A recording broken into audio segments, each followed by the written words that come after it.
Punjabi radio ਤੇ Punjabi TV USA ਨੂੰ ਸੁਣ ਰਹੇ ਸਾਰੇ ਸਰੋਤੇ ਇਸ ਸਮੇਂ ਪ੍ਰੋਗਰਾਮ ਬਿਯੋਂਡ ਦਾ ਹੈਡਲਾਈਨਸ ਵਿਦ ਮਨਦੀਪ ਪੂਨੀਆ ਨੂੰ ਸੁਣ ਰਹੇ ਨੇ। ਤੁਹਾਡਾ ਬਹੁਤ-ਬਹੁਤ ਸਵਾਗਤ ਹੈ ਇਸ ਪ੍ਰੋਗਰਾਮ ਦੇ ਵਿੱਚ ਤੇ ਇਸ ਪ੍ਰੋਗਰਾਮ ਦੇ ਵਿੱਚ ਖਬਰਾਂ ਤੇ ਚਾਨਣਾ ਪਾਉਣ ਦੇ ਲਈ ਸੀਨੀਅਰ ਪੱਤਰਕਾਰ ਮਨਦੀਪ ਪੂਨੀਆ ਹੋਣਾ ਦਾ ਸਾਥ ਹੁੰਦਾ ਹੈ। ਉਹਨਾਂ ਨੂੰ ਨਾਲ ਲੈਂਦੇ ਆ ਤੇ ਫਿਰ ਖਬਰਾਂ ਦੇ ਵੱਲ ਵਧਾਂਗੇ। ਬਹੁਤ-ਬਹੁਤ ਸਵਾਗਤ ਹੈ ਜੀ। ਜੀ ਸ਼ੁਕਰੀਆ ਗੁਰਪ੍ਰੀਤ ਤੇ ਸਤਿ ਸ਼੍ਰੀ ਅਕਾਲ ਜੀ, ਸਤਿ ਸ਼੍ਰੀ ਅਕਾਲ ਜੀ। ਸੋ ਉਧਰ ਚੱਲੀਏ ਜੀ ਖਬਰਾਂ ਦੇ ਵੱਲ। ਤਾਂ ਮਿਲਾਵਟੀ ਮਾਲ ਵੇਚਣ ਵਾਲੇ ਰਾਮਦੇਵ ਨੇ ਹੁਣ ਸ਼ਰਬਤ ਦੇ ਵਿੱਚ ਵੀ ਕੋਈ ਸਪੀਚ ਦਿੱਤੀ ਹੈ ਕੜਵਾਹਟ ਵਾਲੀ। ਕੜਵਾਹਟ ਵਾਲੀ ਸਪੀਚ ਕੀ ਹੇਟ ਸਪੀਚ ਦਿੱਤੀ ਹੈ ਜੀ। ਇੱਕ ਆਪਾਂ ਨੂੰ ਪਤਾ ਕਿ ਜਿਹੜਾ ਇੰਡੀਆ ਦੇ ਵਿੱਚ ਸ਼ਰਬਤ ਸਭ ਤੋਂ ਜ਼ਿਆਦਾ ਵਿਕਦਾ ਗਾ ਉਹ ਹਮਦਰਦ ਰੂਹ ਅਫਜ਼ਾ ਹੈਗਾ ਜੀ। ਤੇ ਉਹਦੇ ਕੰਪੀਟੀਸ਼ਨ 'ਚ ਬਾਬਾ ਆਪਣਾ ਸ਼ਰਬਤ ਲੈ ਕੇ ਆ ਰਿਹਾ ਗਾ, ਪਤੰਜਲੀ ਦਾ ਪ੍ਰੋਡਕਟ। ਤੇ ਉਹ ਉਸੇ ਤੇ ਹੀ ਉਹਨੇ ਇਹ ਅੱਜ ਉਹਦੀ ਵੀਡੀਓ ਇੱਕ ਸਾਹਮਣੇ ਆਈ ਜਿਹਦੇ 'ਚ ਉਹ ਕਹਿ ਰਿਹਾ ਸੀਗਾ ਕਿ ਜਿਹੜਾ ਅੱਜ ਕੱਲ ਸ਼ਰਬਤ ਜ਼ਿਆਦਾ ਵਿਕਦਾ ਹੈਗਾ ਉਹ ਸ਼ਰਬਤ ਜਿਹਾਦ ਕਰਦੇ ਨੇ। ਉਹਨਾਂ ਤੋਂ ਜਿਹੜਾ ਪੈਸਾ ਕਮਾਉਂਦੇ ਨੇ ਉਹ ਮਦਰਸਿਆਂ ਤੇ ਮਸੀਤਾਂ ਵਾਸਤੇ ਜਾਂਦਾ ਗਾ। ਇਹ ਗੱਲ ਉਹਨੇ ਆਪਣੀ ਵੀਡੀਓ 'ਚ ਕਹੀ ਹੈ ਬਾਬਾ ਰਾਮਦੇਵ ਨੇ, ਜਿਸ ਕਰਕੇ ਵਿਵਾਦ ਹੋਇਆ ਗਾ ਜੀ। ਯਾਨੀ ਕਿ ਉਹਨੇ ਡਾਇਰੈਕਟਲੀ ਹਮਦਰਦ ਵਾਲਿਆਂ ਤੇ ਅਟੈਕ ਮਾਰਿਆ ਗਾ, ਜਿਹੜਾ ਰੂਹ ਅਫਜ਼ਾ ਵਿਕਦਾ ਗਾ ਉਹਦੇ ਤੇ ਅਟੈਕ ਮਾਰਿਆ ਗਾ ਉਹਨੇ। ਆਪਣਾ ਜਿਹੜਾ ਸ਼ਰਬਤ ਸੀ ਉਹ ਹੱਥ 'ਚ ਫੜਿਆ ਹੋਇਆ ਸੀ। ਉਦਾਂ ਆਪਾਂ ਨੂੰ ਪਤਾ ਕਿ ਜਿਹੜਾ ਬਾਬਾ ਰਾਮਦੇਵ ਹੈ ਉਹਦੇ ਤੇ ਸੁਪਰੀਮ ਕੋਰਟ 'ਚ ਕਿੰਨੇ ਜ਼ਿਆਦਾ ਕੇਸ ਚੱਲ ਰਹੇ ਨੇ। ਉਹ ਕਿਸ ਹਿਸਾਬ ਨਾਲ ਉਹਨਾਂ ਨੇ ਜਿਹੜੇ ਭ੍ਰਾਮਕ ਮਸ਼ਹੂਰੀਆਂ ਸੀਗੀਆਂ ਉਹ ਦਿੱਤੀਆਂ ਸੀਗੀਆਂ, ਜਿਹੜੇ ਕਿ ਉਹਨਾਂ ਦੇ ਓਰੀਜਨਲ ਉਤਪਾਦਾਂ ਨਾਲ ਮੇਲ ਵੀ ਨਹੀਂ ਖਾਂਦੀਆਂ ਸੀ। ਇਸ ਕਿਸਮ ਦੇ ਕੇਸ ਉਹਨਾਂ ਦੇ ਖਿਲਾਫ ਚੱਲ ਰਹੇ ਨੇ। ਉਹਨਾਂ ਨੂੰ ਆਪਾਂ ਨੂੰ ਪਤਾ ਪਿਛਲੇ ਸਾਲ ਸੁਪਰੀਮ ਕੋਰਟ ਨੇ ਉਹਨੂੰ ਖਿੱਚਿਆ ਵੀ ਸੀ ਤੇ ਉਹਨਾਂ ਤੇ ਜੁਰਮਾਨਾ ਵੀ ਲਾਇਆ, ਉਹਨੂੰ ਸ਼ਾਮਲ ਹੋਣ ਵਾਸਤੇ ਵੀ ਕਿਹਾ ਤੇ ਬਾਅਦ 'ਚ ਬਾਬੇ ਨੇ ਮਾਫੀਆ ਵੀ ਮੰਗੀਆਂ ਗਲਤ ਮਸ਼ਹੂਰੀਆਂ ਕਰਕੇ। ਤੇ ਹੁਣ ਉਹ ਦੁਬਾਰੇ ਤੋਂ ਨਵੇਂ ਪ੍ਰੋਡਕਟ ਲੈ ਕੇ ਆ ਗਿਆ ਗਾ ਤੇ ਉਹ ਮੁਸਲਮਾਨ ਕਮਿਊਨਿਟੀ ਨੂੰ ਟਾਰਗੇਟ ਕਰ ਰਿਹਾ ਗਾ, ਜਿਹੜੇ ਮੁਸਲਮਾਨ ਵਪਾਰੀ ਨੇ ਉਹਨਾਂ ਨੂੰ ਟਾਰਗੇਟ ਕਰ ਰਿਹਾ ਗਾ। ਬੇਸਿਕਲੀ ਆਪਾਂ ਨੂੰ ਪਤਾ ਕਿ ਹਮਦਰਦ ਵਾਲੇ ਜਿਹੜਾ ਰੂਹ ਅਫਜ਼ਾ ਬਣਾਉਂਦੇ ਨੇ ਉਹ ਆਪਣੇ ਜਿਹੜਾ ਉਹਨਾਂ ਦੀ ਰੈਸਿਪੀ ਉਹ ਵੀ ਸ਼ੇਅਰ ਨਹੀਂ ਕਰਦੇ। ਇਸ ਕਰਕੇ ਉਹ ਜਿਹੜਾ ਰੂਹ ਅਫਜ਼ਾ ਹੈ ਸ਼ਰਬਤ ਦੀ ਦੁਨੀਆ 'ਚ ਇੱਕ ਸਟੈਂਡ ਆਊਟ ਹੈਗਾ, ਮਤਲਬ ਸਭ ਤੋਂ ਅੱਡ ਹੈਗਾ। ਜਿਹੜੇ ਆਪਾਂ ਕਹੀਏ ਕਿ ਡਾਬਰ ਵਾਲਿਆਂ ਨੇ ਵੀ ਸ਼ਰਬਤ ਬਣਾਉਣ ਦੀ ਕੋਸ਼ਿਸ਼ ਕੀਤੀ ਹੈ, ਹੋਰ ਜਿੰਨੇ ਅੱਡ ਅੱਡ ਫਾਰਮਾਂ ਨੇ ਉਹਨਾਂ ਨੇ ਵੀ ਸ਼ਰਬਤ ਬਣਾਉਣ ਦੀ ਕੋਸ਼ਿਸ਼ ਕੀਤੀ ਹੈ, ਪਰ ਹਮਦਰਦ ਵਰਗਾ ਰੂਹ ਅਫਜ਼ਾ ਕੋਈ ਨਹੀਂ ਬਣਾ ਪਾਇਆਗਾ। ਹੁਣ ਰਾਮਦੇਵ ਉਸ ਮਾਰਕੀਟ ਨੂੰ ਕੈਪਚਰ ਕਰਨਾ ਚਾਹ ਰਿਹਾ, ਇਸ ਕਰਕੇ ਹੀ ਇਹ ਸਾਰਾ ਕੁਝ ਬੋਲ ਰਿਹਾ ਗਾ। ਇਸ ਤੋਂ ਪਹਿਲਾਂ ਬਾਬਾ ਰਾਮਦੇਵ ਸੌਫਟ ਡਰਿੰਕਸ ਦੇ ਉਲਟ ਵੀ ਬੋਲਦਾ ਰਿਹਾ ਹੈਗਾ, ਟੋਇਲਟ ਕਲੀਨਰਸ ਦੇ ਉਲਟ ਬੋਲਦਾ ਰਿਹਾ ਹੈਗਾ। ਮਤਲਬ ਬਾਬੇ ਨੇ ਆਪਣਾ ਸਮਾਨ ਵੇਚਣਾ ਗਾ। ਉਹ ਮਤਲਬ ਕੰਟਰੋਵਰਸੀ, ਹਰ ਚੀਜ਼ ਤੇ ਕੰਟਰੋਵਰਸੀ ਖੜੀ ਕਰਨਾ ਚਾਹੁੰਦਾ। ਕਰੋਨਾ ਵੇਲੇ ਨੇ ਉਹ ਕਰੋਨਾ ਵੱਟੀ ਵੀ ਵੇਚੀ ਸੀ। ਉਹ ਉਦੋਂ ਕਹਿ ਰਿਹਾ ਸੀਗਾ ਕਿ ਅਸੀਂ ਕਰੋਨਾ ਦਾ ਇਲਾਜ ਲੱਭ ਲਿਆ ਤੇ ਉਹ ਕਰੋਨਾ ਵੱਟੀ ਵੀ ਵੇਚੀ ਸੀਗੀ, ਜਿਹਦੇ ਬਾਅਦ 'ਚ ਆਪਾਂ ਨੂੰ ਪਤਾ ਹੈ ਕਿ ਇਹਦੀ ਥੂ ਵੀ ਹੋਈ, ਸੁਪਰੀਮ ਕੋਰਟ ਨੇ ਇਹਨੂੰ ਝਾੜਿਆ ਵੀ। ਉਹ ਸਾਰੀ ਆਪਾਂ ਨੂੰ ਪਤਾ ਕਿ ਬਾਬਾ ਸਿਰਫ ਔਰ ਸਿਰਫ ਮਾਰਕੀਟ ਦਾ ਪਲੇਅਰ ਹੈਗਾ ਤੇ ਉਹ ਸਮਾਜ 'ਚ ਕਿਤੇ ਨਾ ਕਿਤੇ ਆਪਣੇ ਭਾਈਚਾਰਿਆਂ 'ਚ ਹੇਟ ਸਪੀਚ ਕਰਕੇ ਆਪਣੇ ਉਤਪਾਦਾਂ ਨੂੰ ਵੇਚਣਾ ਚਾਹ ਰਿਹਾ ਗਾ। ਜੀ, ਸੋ ਉਧਰ ਇੱਕ ਇੰਟਰਨੈਟ ਤੇ ਬੜੀ ਖਬਰ ਚੱਲ ਰਹੀ ਹੈ ਕਿ ਜਿਹੜਾ ਐਪਲ ਹੈ ਉਹਨਾਂ ਨੇ ਕਾਫੀ ਸਾਰੇ ਆਈਫੋਨ ਜਹਾਜ਼ਾਂ 'ਚ ਭਰ ਕੇ ਵਿਦੇਸ਼ ਲਿਜਾਣ ਦੀ ਜਿਹੜੀ ਗੱਲ ਆ ਰਹੀ ਹੈ ਕਿ ਲੈ ਕੇ ਗਏ ਨੇ ਟੈਰਿਫਸ ਤੋਂ ਬਚਣ ਲਈ, ਟੈਕਸ ਤੋਂ ਬਚਣ ਲਈ। ਕੀ ਇਹ ਗੱਲ ਸੱਚੀ ਹੈ ਜੀ? ਹਾਂਜੀ, ਇਹ ਗੱਲ ਨਿਕਲ ਕੇ ਸਾਹਮਣੇ ਆ ਰਹੀ ਹੈ, ਲਗਾਤਾਰ ਖਬਰਾਂ ਦੇ ਵਿੱਚ ਵੀ ਹੈਗੀ ਆ ਕਿ ਐਪਲ ਨੇ ਤਕਰੀਬਨ 5100 ਕਰੋੜ ਰੁਪਇਆ ਟੈਕਸ ਬਚਾ ਲਿਆ ਗਾ ਜੀ। ਉਹ ਕੈਲਕੂਲੇਟ ਇਸ ਹਿਸਾਬ ਨਾਲ ਕਰ ਰਹੇ ਨੇ ਕਿਉਂਕਿ ਚਾਈਨਾ ਤੇ ਅਮਰੀਕਾ ਨੇ ਟੈਰਿਫ ਲਾਇਆ ਹੋਇਆ ਜੀ। ਤੇ ਟੈਰਿਫ ਤਾਂ ਇੰਡੀਆ ਤੇ ਵੀ ਲਾਇਆ ਹੋਇਆ ਪਰ ਉਹਨੂੰ ਹੋਲਡ ਰੱਖ ਰੱਖਿਆ ਹੈ, ਹਜੇ ਉਹ ਲਾਗੂ ਨਹੀਂ ਕੀਤਾ ਹੈ। ਤੇ ਇਸ ਕਰਕੇ ਜਿਹੜੀ ਐਪਲ ਹੈ ਉਹਨੇ ਇੰਡੀਆ ਤੋਂ ਜਿਹੜਾ ਮਾਲ ਹੈ ਉਹ ਅਮਰੀਕਾ ਸ਼ਿਫਟ ਕੀਤਾ ਹੈ ਜੀ। ਤਕਰੀਬਨ 600 ਟਨ ਆਈਫੋਨ ਇੰਡੀਆ ਤੋਂ ਅਮਰੀਕਾ ਭੇਜੇ ਗਏ ਹੈਗੇ ਆ ਜੀ, ਜਿਨ੍ਹਾਂ ਦੇ ਟੋਟਲ ਨੰਬਰ 15 ਲੱਖ ਦੱਸੇ ਜਾ ਰਹੇ ਨੇ। 15 ਲੱਖ ਆਈਫੋਨ ਇੰਡੀਆ ਤੋਂ ਅਮਰੀਕਾ ਭੇਜੇ ਗਏ ਹੈਗੇ ਆ। ਤੇ ਇਹ ਕਿਹਾ ਜਾ ਰਿਹਾ ਹੈਗਾ ਕਿ ਜਿਹੜਾ 125%, ਹੁਣ ਤਾਂ 145 ਕਰਤਾ ਟਰੰਪ ਨੇ ਅੱਜ, 145% ਟੈਰਿਫ ਤੋਂ ਬਚਣ ਵਾਸਤੇ ਇਹ ਸਾਰਾ ਕੁਝ ਕੀਤਾ ਗਿਆ ਹੈਗਾ। ਤਕਰੀਬਨ ਆਪਾਂ ਨੂੰ ਪਤਾ $1600 ਦਾ ਆਉਂਦਾ ਆਈਫੋਨ 16 ਪ੍ਰੋ ਮੈਕਸ। ਤੇ ਜੇ ਟੈਰਿਫ ਲੱਗ ਜਾਂਦਾ ਤੇ ਅਮਰੀਕਨ ਜਿਹੜਾ ਚਾਈਨੀਜ਼ ਵਰਜ਼ਨ ਸੀਗਾ ਆਈਫੋਨ ਦਾ ਉਹ ਤਕਰੀਬਨ $2300 ਦਾ ਪੈਣਾ ਸੀਗਾ।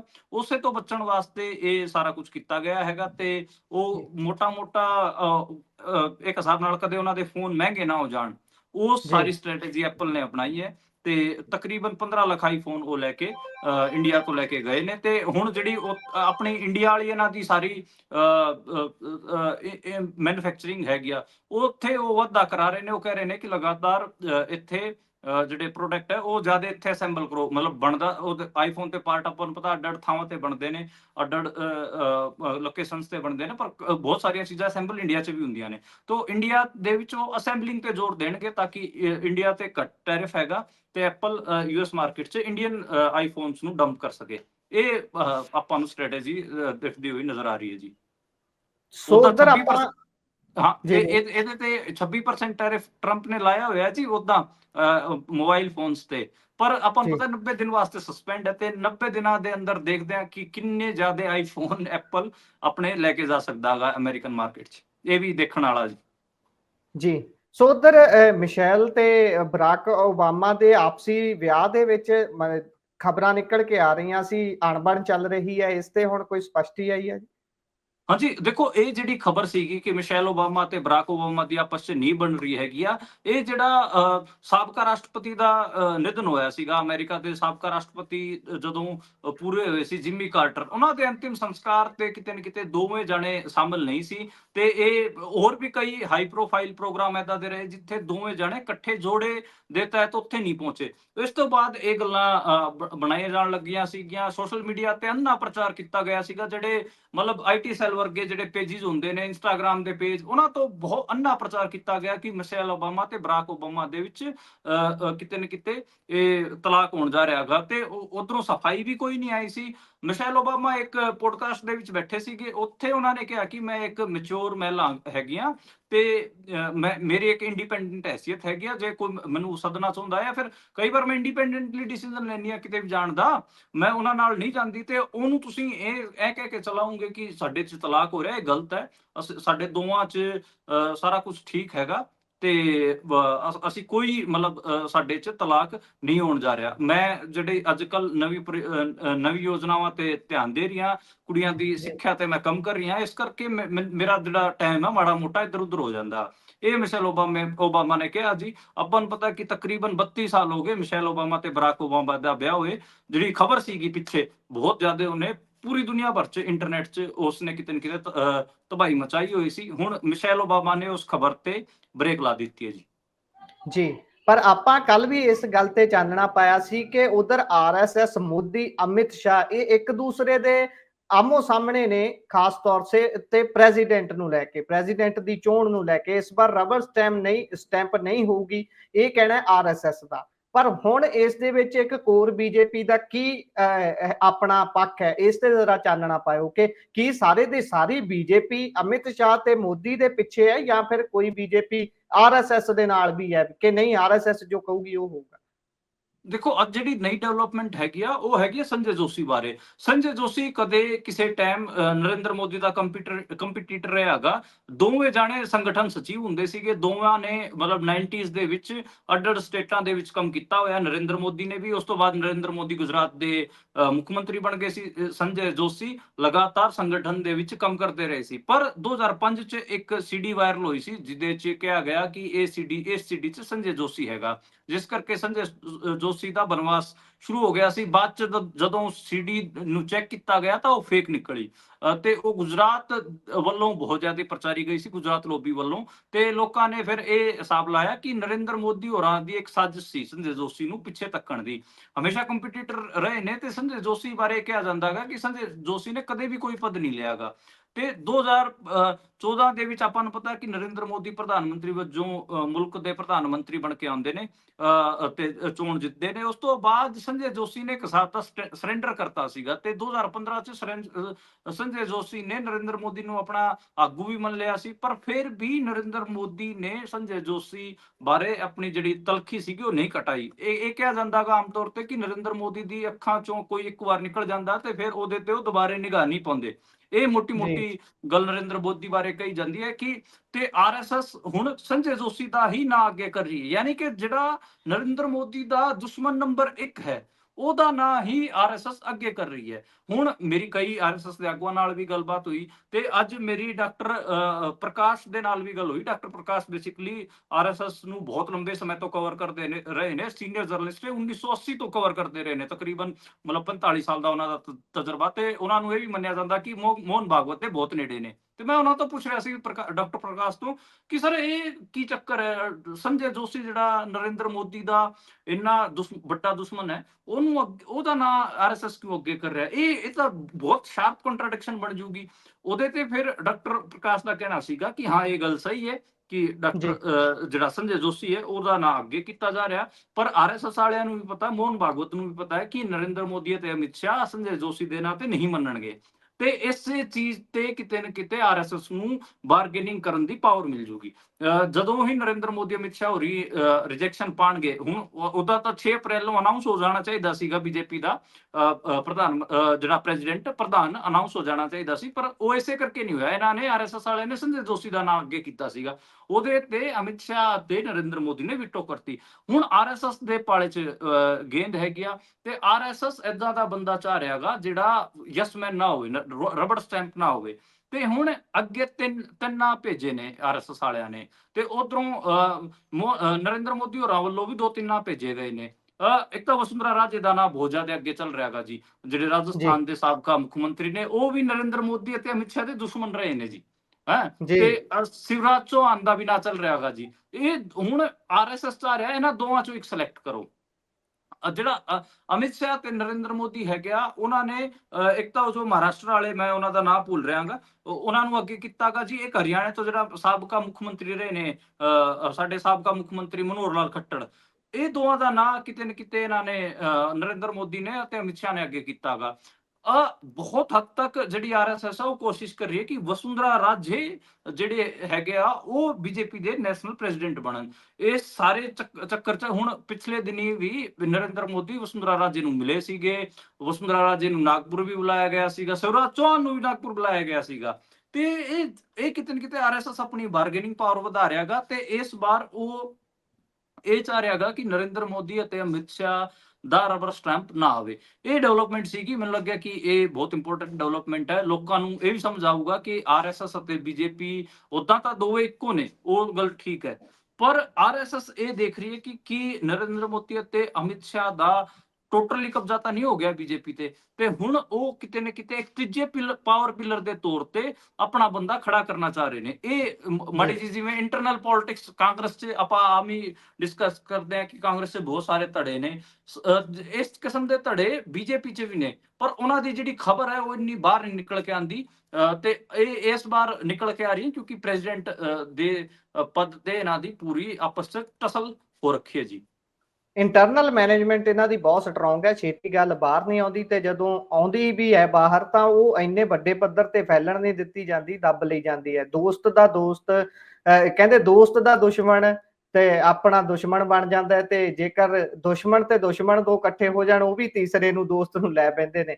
ਉਹ ਆਪਾਂ ਚਲੀਏ ਜੀ ਅੱਗੇ। ਹੁਣ ਇਸ ਸਭ ਦੇ ਵਿੱਚ ਆਪਾਂ ਅੱਜ ਤੀਸਰੇ ਦਿਨ ਇਹ ਖਬਰ ਲੈ ਰਹੇ ਹਾਂ ਜਿਹੜਾ ਕਿ ਯੂਪੀ ਤੇ ਬਿਹਾਰ ਦੇ ਵਿੱਚ ਕਹਿਰ ਮਚਾਇਆ ਹੋਇਆ ਹੈ। ਮੀਂਹ ਨੇ ਤੇ ਬਿਜਲੀ ਦੇ ਡਿੱਗਣ ਨੇ, ਹੁਣ ਤੱਕ 83 ਮੌਤਾਂ ਹੋ ਗਈਆਂ ਨੇ ਜੀ। ਹੋਰ ਕੀ ਅਪਡੇਟ ਹੈ ਇਸ ਦੇ ਵਿੱਚ?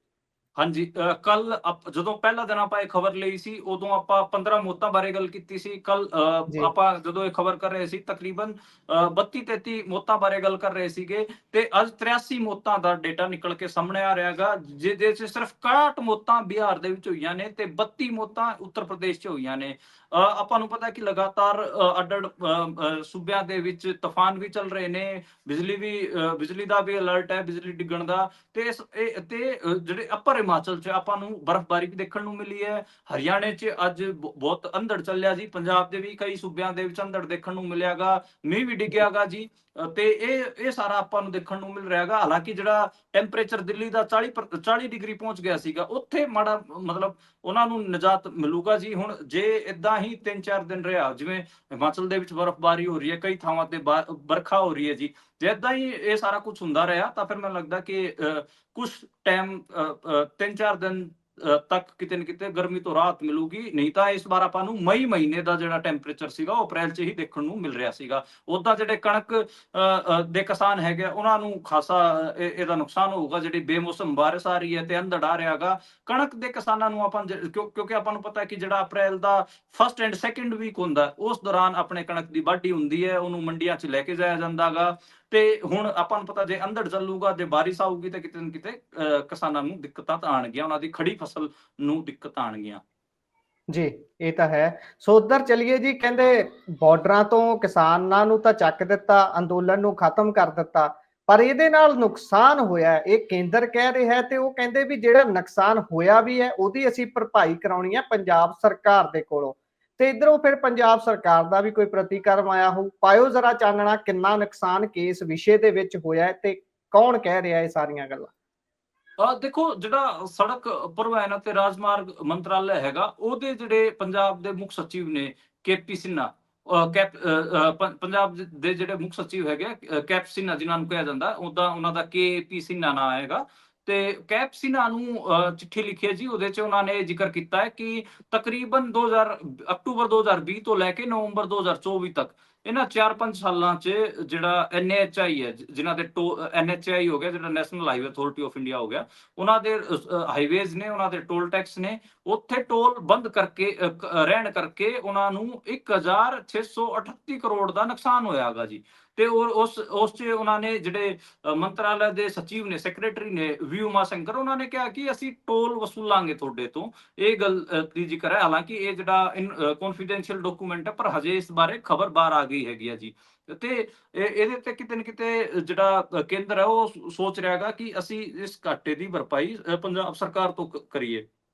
ਇਸ ਦੇ ਜਿਹੜੇ ਹਰਪਾਲ ਚੀਮਾ ਨੇ, ਉਹਨਾਂ ਨੇ ਕਿਤੇ ਨਾ ਕਿਤੇ ਪ੍ਰਤੀਕਿਰਿਆ ਦਿੱਤੀ। ਉਹਨਾਂ ਨੇ ਕਿਹਾ ਕਿ ਜਿਹੜੇ ਕਿਸਾਨਾਂ ਦੀਆਂ ਮੰਗਾਂ ਸੀਗੀਆਂ ਉਹ ਤਾਂ ਕੇਂਦਰ ਸਰਕਾਰ ਦੇ ਉਲਟ ਸੀਗੀਆਂ ਤੇ ਕੇਂਦਰ ਸਰਕਾਰ ਨੂੰ ਹੀ ਉਹਨਾਂ ਨੂੰ ਡੀਲ ਕਰਨਾ ਚਾਹੀਦਾ ਸੀਗਾ, ਤੇ ਜੋ ਕੁਝ ਨੁਕਸਾਨ ਵੀ ਹੋਇਆ ਕੇਂਦਰ ਦਾ ਹੋਇਆ, ਸਾਡਾ ਕੀ ਇਹਦੇ ਤੇ ਹੈਗਾ, ਇਹ ਗੱਲ ਉਹਨਾਂ ਨੇ ਕਹੀ ਹੈਗੀ ਆ। ਤੇ 2024 ਚ ਵੀ ਆਪਾਂ ਨੂੰ ਪਤਾ ਕਿ ਕਿੰਨਾ ਟਾਈਮ ਟੋਲ ਬੰਦ ਰਹੇ ਨੇ, ਹਰ ਸਾਲ ਮਤਲਬ ਮਹੀਨਾ 2 ਮਹੀਨਾ ਤਾਂ ਟੋਲ ਬੰਦ ਹੀ ਰਹੇ ਨੇ। ਜਦੋਂ 2021 ਵਾਲਾ ਅੰਦੋਲਨ ਚੱਲ ਰਿਹਾ ਸੀ ਉਸ ਟਾਈਮ ਤਾਂ 13-14 ਮਹੀਨੇ ਟੋਲ ਬੰਦ ਰਹੇ ਨੇ। ਤੇ ਉਹ ਕਿਤੇ ਨਾ ਕਿਤੇ ਇਸੇ ਕਰਕੇ ਜਿਹੜਾ NHI ਹੈ ਉਹਨਾਂ ਨੂੰ 1683 ਕਰੋੜ ਦਾ ਜਿਹੜਾ ਹੈ ਘਾਟਾ ਹੋਇਆਗਾ।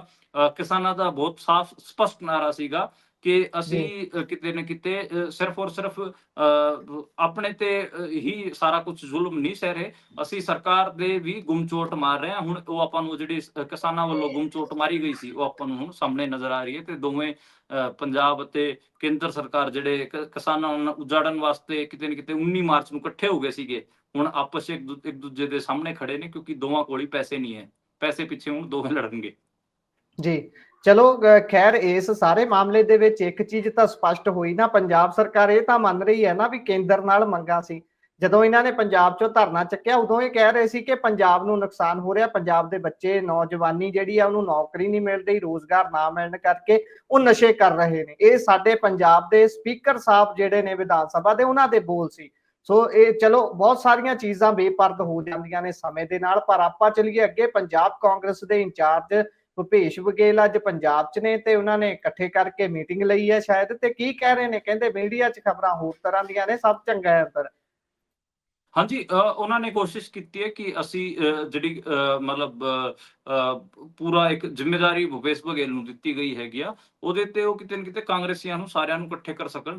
ਤੇ ਉਸ ਤੇ ਜਿਹੜੇ ਸਾਡੇ ਵਰਗੇ ਪੱਤਰਕਾਰ ਸੀ, ਅਸੀਂ ਜਦੋਂ ਉਹਨਾਂ ਨੂੰ ਫੋਨ ਵਗੈਰਾ ਕਰ ਰਹੇ ਸੀਗੇ ਜਾਂ ਫਿਰ ਮੇਰੀ ਤਾਂ ਹਜੇ ਮੈਂ ਤਾਂ ਮੈਨੂੰ ਉਹਨਾਂ ਨੇ ਕਿਹਾ ਕਿ ਸ਼ਾਮ ਨੂੰ ਗੱਲ ਕਰਾਂਗੇ। ਮੈਨੂੰ ਅੱਜ ਦਿਨ 'ਚ 2 ਵਾਰ ਮੇਰੇ ਫੋਨ ਉਹਨਾਂ ਨੇ ਕੱਟੇ, ਮੈਂ ਕੋਸ਼ਿਸ਼ ਕਰ ਰਿਹਾ ਸੀ ਮੈਨੂੰ ਉਹ ਕੋਈ ਬਾਈਟ ਦੇ ਦੇਣ, ਤੇ ਸਾਡੇ ਵਰਗੇ ਪੱਤਰਕਾਰਾਂ ਨੂੰ ਉਹਨਾਂ ਨੂੰ ਇਗਨੋਰ ਕੀਤਾ। ਤੇ ਉਹਨਾਂ ਨੇ ਇੱਕੋ ਗੱਲ ਕਹੀ ਹੈ ਕਿ ਅਸੀਂ ਬਾਅਦ 'ਚ ਕਿਤੇ ਨਾ ਕਿਤੇ ਦੱਸਾਂਗੇ, ਹੁਣ ਤਾਂ ਨਹੀਂ ਦੱਸਾਂਗੇ, ਇੰਟਰਨਲ ਚੀਜ਼ਾਂ ਨੇ ਸਾਡੀਆਂ। ਇਹ ਨਿਕਲ ਕੇ ਸਾਹਮਣੇ ਆ ਰਿਹਾ ਹੈਗਾ ਜੀ ਕਿ ਅੱਜ ਮੀਟਿੰਗ 'ਚ ਲੁਧਿਆਣਾ ਵੈਸਟ ਸੀਟ ਬਾਰੇ ਚਰਚਾ ਹੋਈ ਹੈ ਜੀ। ਉੱਥੇ ਤਕਰੀਬਨ ਮੋਟਾ ਹੀ ਮੰਨਿਆ ਜਾ ਰਿਹਾ ਹੈਗਾ ਕਿ ਭਾਰਤ ਭੂਸ਼ਣ ਆਸੂ ਨੂੰ ਕੈਂਡੀਡੇਟ ਐਲਾਨ ਦੇਣਗੇ ਕਾਂਗਰਸ ਵਾਲੇ। ਤੇ ਉਹਦੇ ਤੇ ਇਹ ਵੀ ਨਿਕਲ ਕੇ ਆ ਰਿਹਾ ਹੈਗਾ ਕਿ ਜਿਹੜੇ ਗੁਰਪ੍ਰੀਤ ਬੱਸੀ ਗੋਗੀ ਸੀਗੇ, ਉਹ ਆਮ ਆਦਮੀ ਪਾਰਟੀ ਤੋਂ ਉੱਥੇ ਵਿਧਾਇਕ ਸੀਗੇ। ਉਹਨਾਂ ਦੀ ਮੌਤ ਤੋਂ ਬਾਅਦ ਉਹਨਾਂ ਦੇ ਜੇ ਮੁੰਡੇ ਨੂੰ ਜਾਂ ਫਿਰ ਉਹਨਾਂ ਦੇ ਪਰਿਵਾਰ ਚੋਂ ਕਿਸੇ ਨੂੰ ਟਿਕਟ ਦੇ ਦਿੰਦੀ ਆਮ ਆਦਮੀ ਪਾਰਟੀ, ਤਾਂ ਉੱਥੇ ਜਿਹੜੀ ਸਿੰਪੈਥੀ ਵੋਟ ਉਹਨਾਂ ਨੂੰ ਪੈ ਸਕਦੀ ਸੀਗੀ। ਪਰ ਜਿਹੜਾ ਆਪਾਂ ਨੂੰ ਪਤਾ ਕਿ ਉੱਥੇ ਸੰਜੀਵ ਅਰੋੜੇ ਨੂੰ ਚੋਣ ਲੜਾਇਆ ਜਾ ਰਿਹਾ ਹੈਗਾ, ਇਸ ਕਰਕੇ ਜਿਹੜੀ ਉਹ ਸਿੰਪੈਥੀ ਵੋਟ ਹੈ ਉਹ ਹੁਣ ਭਾਰਤ ਭੂਸ਼ਣ ਆਸੂ ਖਿੱਚਣ ਦੀ ਕੋਸ਼ਿਸ਼ ਕਰ ਰਿਹਾ ਹੈਗਾ ਜੀ। ਇਹ ਚੀਜ਼ ਨਿਕਲ ਕੇ ਸਾਹਮਣੇ ਆ ਰਹੀ। ਮੀਟਿੰਗ 'ਚ ਵੀ ਇਹ ਗੱਲ ਹੋਈ ਹੈ ਕਿ ਕਿਵੇਂ ਜਿਹੜੇ ਗੋਗੀ ਦਾ ਪਰਿਵਾਰ ਹੈ ਉਹਨੂੰ ਆਪਣੇ ਨਾਲ ਜੋੜਿਆ ਜਾਵੇ। ਕਾਂਗਰਸ ਨੇ ਇਸ ਚੀਜ਼ ਤੇ ਗੱਲ ਕੀਤੀ ਹੈ ਖਾਸਾ ਟਾਈਮ ਤੇ। ਭਾਰਤ ਭੂਸ਼ਣ ਆਸੂ ਨੇ ਇਸ ਚੀਜ਼ ਬਾਰੇ ਮਤਲਬ ਜਿਹੜੇ ਇੰਚਾਰਜ ਸਾਹਿਬ ਹੈਗੇ ਉਹਨਾਂ ਨੂੰ ਕਿਹਾ ਕਿ ਹਾਂ ਅਸੀਂ ਇਹਦੇ ਤੇ ਕੰਮ ਕਰਾਂਗੇ। ਜਿਹੜਾ ਆਸ਼ੂ ਹੈ, ਆਸ਼ੂ ਨੂੰ ਕਿਤੇ ਨਾ ਕਿਤੇ ਚੰਨੀ ਦਾ ਜਲੰਧਰ ਤੋਂ ਜਿਹੜਾ ਵਿਧਾਇਕ ਪ੍ਰਗਟ ਸਿੰਘ ਤੇ ਹੋਰ ਜਿਹੜੇ ਸੂਬੇ ਦੇ ਹੋਰ ਦੂਜੇ ਆਗੂ ਨੇ ਉਹਨਾਂ ਦਾ ਸਾਥ ਆਪਾਂ ਨੂੰ ਮਿਲਦਾ ਹੋਇਆ ਦਿਖ ਰਿਹਾ ਹੈਗਾ। ਪਰ ਜਿਹੜੇ ਕਾਂਗਰਸ ਦੇ ਸੂਬਾ ਪ੍ਰਧਾਨ ਨੇ ਰਾਜਾ ਵੜਿੰਗ ਅਤੇ ਜੇ ਆਪਾਂ ਗੱਲ ਕਰ ਲਈਏ ਆਪਣੇ ਜਿਹੜੇ LOP ਨੇ ਕਾਂਗਰਸ ਦੇ ਪ੍ਰਤਾਪ ਸਿੰਘ ਬਾਜਵਾ, ਉਹ ਦੋਵਾਂ ਨੇ ਆਸ਼ੂ ਤੋਂ ਕਿਨਾਰਾ ਕਰ ਰੱਖਿਆ ਜੀ ਤੇ ਆਸ਼ੂ ਦਾ ਸਾਥ ਉਹ ਦੋਵੇਂ ਨਹੀਂ ਦੇ ਰਹੇ। ਇਹ ਮੋਟਾ ਆਪਾਂ ਨੂੰ ਦੇਖਣ ਨੂੰ ਮਿਲ ਰਿਹਾ ਹੈਗਾ ਜੀ। ਸੋ ਉਧਰ ਅੱਜ MP ਅੰਮ੍ਰਿਤਪਾਲ ਸਿੰਘ ਦਾ ਸਾਥੀ ਜਿਹੜਾ ਸੀ ਅੰਤ ਤੱਕ ਨਾਲ ਰਿਹਾ, ਪੱਪਲਪ੍ਰੀਤ, ਉਸ ਨੂੰ ਹੁਣ ਪੰਜਾਬ ਲਿਆ ਕੇ ਪੇਸ਼ ਕੀਤਾ ਗਿਆ ਅਦਾਲਤ ਦੇ ਸਾਹਮਣੇ, ਤੇ ਕੀ ਕੁਝ ਹੋਇਆ ਜੀ ਅੱਜ? ਹਾਂਜੀ, ਦੇਖੋ ਅੱਜ ਤਾਂ ਇਹੀ ਹੋਇਆਗਾ ਕਿ ਉਹਨਾਂ ਦੇ 4 ਦਿਨ ਦਾ ਪੁਲਿਸ ਨੇ ਰਿਮਾਂਡ ਮੰਗਿਆ ਸੀਗਾ ਤੇ ਪੁਲਿਸ ਨੂੰ 4 ਦਿਨ ਦਾ ਰਿਮਾਂਡ ਦੇ ਦਿੱਤਾ ਗਿਆ ਹੈਗਾ। ਇਹ ਚੀਜ਼ਾਂ ਨਿਕਲ ਕੇ ਸਾਹਮਣੇ ਆ ਰਹੀਆਂ ਤੇ ਜਿਹੜਾ NSA ਹੈਗਾ ਉਹ ਉਹਨਾਂ ਤੇ ਸਮਾਪਤ ਕਰ ਦਿੱਤਾ ਗਿਆ, ਉਹ ਅੱਗੇ ਨਹੀਂ ਵਧਾਇਆ ਗਿਆ ਹੈਗਾ। ਤੇ ਪੰਜਾਬ ਪੁਲਿਸ 10 ਦਿਨ ਦਾ ਰਿਮਾਂਡ ਮੰਗ ਰਹੀ ਸੀ, ਪਰ ਉਹਨਾਂ ਨੂੰ ਸਿਰਫ ਔਰ ਸਿਰਫ ਜਿਹੜੀ 4 ਦਿਨ ਦਾ ਰਿਮਾਂਡ ਦਿੱਤਾ ਗਿਆ। ਤੇ ਜਿਹੜੀਆਂ ਪੁਰਾਣੀਆਂ ਗੱਲਾਂ ਸੀਗੀਆਂ ਜਿਹਦੇ 'ਚ ਫੋਨ ਦਾ data, mobile data, hard disk ਵਗੈਰਾ ਤੋਂ ਜਿਹੜਾ ਡੇਟਾ ਰਿਕਵਰ ਕਰਨ ਵਾਸਤੇ ਪੁਲਿਸ ਰਿਮਾਂਡ ਮੰਗ ਰਹੀ ਸੀ, ਉਹਦੇ ਤੇ ਕੋਰਟ ਨੇ ਕਿਹਾ ਕਿ 10 ਦਿਨ ਦੀ ਥੋੜੀ ਨਾ ਲੋੜ ਇਹਦੇ ਵਾਸਤੇ, ਤੁਸੀਂ 4 ਦਿਨ ਦਾ ਲੈ ਲਓ। ਤੇ ਇਹ ਚੀਜ਼ ਆਪਾਂ ਨੂੰ ਦੇਖਣ ਨੂੰ ਮਿਲ ਰਹੀ ਹੈਗੀ ਆ। ਅਜਨਾਲਾ ਕੋਰਟ ਦੇ ਵਿੱਚ ਅੱਜ ਪੇਸ਼ੀ ਹੋਈ ਹੈ ਜੀ ਪੱਪਲਪ੍ਰੀਤ ਦੀ, ਤੇ ਹੁਣ ਅੱਗੇ ਦੇਖਦੇ ਹਾਂ ਕੀ ਬਣਦਾਗਾ। 4 ਦਿਨਾਂ ਦਾ ਉਹਨਾਂ ਨੂੰ ਪੁਲਿਸ ਰਿਮਾਂਡ ਮਿਲ ਗਿਆਗਾ ਜੀ। ਸੋ ਉਧਰ ਚਲੀਏ ਅਗਲੀ ਖਬਰ ਤੇ। ਤਾਂ ਪੰਜਾਬ ਦੇ CM ਦੇ ਉੱਪਰ ਜਸੂਸੀ ਦੇ ਦੋਸ਼ ਲਾ ਰਹੇ ਨੇ ਤੇ ਇਧਰ ਖਾਸ ਤੌਰ ਤੇ ਜੇਕਰ BJP ਪ੍ਰਧਾਨ ਦੀ ਗੱਲ ਕਰੀਏ ਜਾਖੜ ਹੋਣੀ, ਉਹਨਾਂ ਨੇ ਪੱਤਰ ਦਿੱਤਾ ਜੀ ਰਾਜਪਾਲ ਨੂੰ ਇਸ ਮਾਮਲੇ 'ਚ। ਹਾਂਜੀ, ਜਿਹੜੇ ਪੰਜਾਬ ਦੇ ਗਵਰਨਰ ਨੇ ਗੁਲਾਬ ਚੰਦ ਕਟਾਰੀਆ, ਉਹਨਾਂ ਨੂੰ ਇੱਕ ਪੱਤਰ ਲਿਖ ਕੇ ਇੱਕ ਲੈਟਰ ਲਿਖਿਆਗਾ ਜੀ ਆਪਣੇ ਸੁਨੀਲ ਜਾਖੜ ਹੋਰਾਂ ਵੱਲੋਂ, BJP ਦੇ ਸੂਬਾ ਪ੍ਰਧਾਨ ਨੇ। ਉਹਨਾਂ ਨੇ ਕਿਹਾ ਕਿ ਤੁਸੀਂ ਇੱਕ ਜੁਡੀਸ਼ੀਅਲ ਅਤੇ ਇੰਡੀਪੈਂਡੈਂਟ ਜਾਂਚ ਕਰਾਓ, ਇਨਵੈਸਟੀਗੇਸ਼ਨ ਕਰਾਓ। ਜਿਹੜੇ ਕਿਤੇ ਨਾ ਕਿਤੇ ਭਗਵੰਤ ਮਾਨ ਹੈਗੇ ਆ, ਉਹ ਆਪੋਜੀਸ਼ਨ ਦੇ ਲੀਡਰਾਂ ਤੇ ਕਿਤੇ ਨਾ ਕਿਤੇ ਨਿਗਾਹ ਰੱਖ ਰਹੇ ਨੇ। ਜਿਹੜੀ ਸਟੇਟ ਮਸ਼ੀਨਰੀ ਹੈ ਉਹਦਾ ਗਲਤ ਇਸਤੇਮਾਲ ਕਰਕੇ, ਜਿਹੜੀ ਖੂਫੀਆ ਏਜੰਸੀਆਂ ਨੇ ਜਿਹਨੂੰ ਆਪਾਂ CID ਕਹਿੰਦੇ ਆ ਕਈ ਵਾਰ ਆਪਾਂ ਉਹਨੂੰ, ਤੇ ਹੋਰ ਵੀ ਕਈ ਨਾਂ ਨੇ, ਉਹਨਾਂ ਦਾ ਗਲਤ ਇਸਤੇਮਾਲ ਕਰ ਰਹੇ ਨੇ ਤੇ ਆਪੋਜੀਸ਼ਨ ਆਗੂਆਂ ਤੇ ਕਿਤੇ ਨਾ ਕਿਤੇ ਉਹ ਨਿਗਾਹ ਰੱਖ ਰਹੇ ਨੇ। ਇਹ ਕਿਤੇ ਨਾ ਕਿਤੇ ਅਨਡੈਮੋਕ੍ਰੈਟਿਕ ਹੈਗਾ। ਇਹ ਪੰਜਾਬ 'ਚ ਜਿਹੜਾ ਕਨਸਟੀਟਿਊਸ਼ਨਲ ਜਿਹੜਾ ਕ੍ਰਾਈਸਿਸ ਹੈ ਉਹਨੂੰ ਦਿਖਾਣ, ਉਹਦੇ ਵੱਲ ਇਸ਼ਾਰਾ ਕਰ ਰਿਹਾ ਹੈਗਾ। ਤੇ ਜਾਖੜ ਨੇ ਕਿਹਾਗਾ ਕਿ ਇਹਦੀ ਇੰਡੀਪੈਂਡੈਂਟ ਅਤੇ ਜੁਡੀਸ਼ੀਅਲ ਜਾਂਚ ਹੋਣੀ ਚਾਹੀਦੀ। ਇਹ ਗੱਲ ਨਿਕਲ ਕੇ ਸਾਹਮਣੇ ਆਈ ਹੈ ਜੀ। ਸੋ ਪ੍ਰੋਗਰਾਮ ਦਾ ਸਮਾਂ ਸਾਡਾ ਅੱਜ ਦਾ ਇੱਥੇ ਹੀ ਸਮਾਪਤ ਹੁੰਦਾ ਹੈ। ਸੋ ਪੂਨੀਆ ਜੀ, ਤੁਸੀਂ ਜੁੜੇ ਜਾਣਕਾਰੀਆਂ ਸਾਂਝੀਆਂ ਕੀਤੀਆਂ, ਬਹੁਤ ਬਹੁਤ ਧੰਨਵਾਦ ਜੀ। ਸ਼ੁਕਰੀਆ ਗੁਰਪ੍ਰੀਤ, ਸਤਿ ਸ਼੍ਰੀ ਅਕਾਲ। ਸਤਿ ਸ਼੍ਰੀ ਅਕਾਲ। ਸੋ ਇਹ ਸਨ ਸਾਡੇ ਨਾਲ ਮਨਦੀਪ ਪੂਨੀਆ ਜੀ, ਜਿਨ੍ਹਾਂ ਨੇ ਤੁਹਾਡੇ ਨਾਲ ਖਬਰਾਂ ਦੀ ਸਾਂਝ ਪਾਈ ਹੈ। ਕਿਵੇਂ ਦਾ ਲੱਗਿਆ ਤੁਹਾਨੂੰ ਪ੍ਰੋਗਰਾਮ? ਤੁਸੀਂ ਆਪਣੇ ਵਿਚਾਰ ਰਾਏ ਟਿੱਪਣੀਆਂ ਸਾਡੇ ਨਾਲ ਪੰਜਾਬੀ ਰੇਡੀਓ ਤੇ ਪੰਜਾਬੀ TV USA ਦੇ ਵੱਖ-ਵੱਖ ਪਲੇਟਫਾਰਮਸ ਦੇ ਜ਼ਰੀਏ ਸਾਂਝਾ ਕਰ ਸਕਦੇ ਹੋ।